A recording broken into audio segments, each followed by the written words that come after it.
I now recognize Representative Brad Sherman from California for 5 minutes.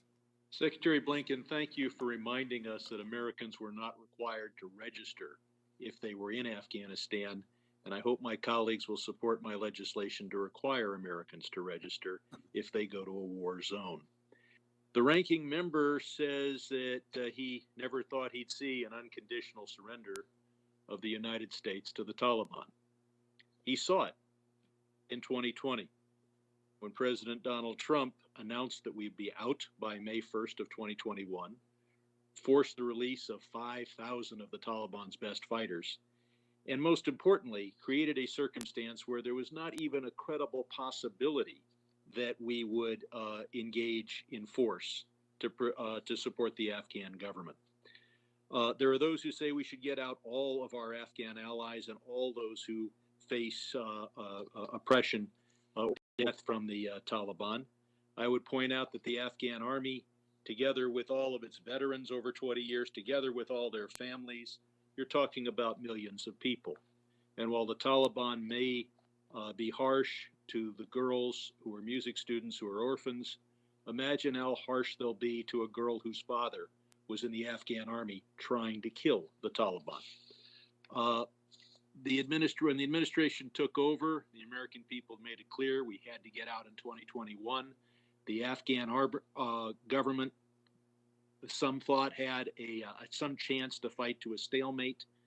But by spring, those closest to us, those most in the know, were demanding visas to get out, to flee as quickly as possible. They weren't asking for guns to build trenches around Kabul to fight the Taliban. They were asking for visas. They were demanding visas. They were making videos about how they were going to be killed. When they started to flee, that started a stampede, and there is simply no way the administration could have an orderly or successful stampede. And it seems absurd, at least in retrospect, to think that the average Afghan grunt would fight in the trenches while seeing those who were best connected desperate to flee in a matter of days. Secretary Blinken, when you came into office on January 20th, we were committed to pulling everyone out of Afghanistan within 3 months, by May 1st. Did the Trump administration leave on your desk a pile of notebooks as to exactly how to carry out that plan? Did we have a list of which Afghans we were going to evacuate? Did we have a plan to get Americans from all over Afghanistan to Kabul and out in an orderly way? How meticulous was the planning for the Trump administration declared May 1st withdrawal? Thank you, Congressman. We inherited a deadline. We did not inherit a plan. So no plan at all.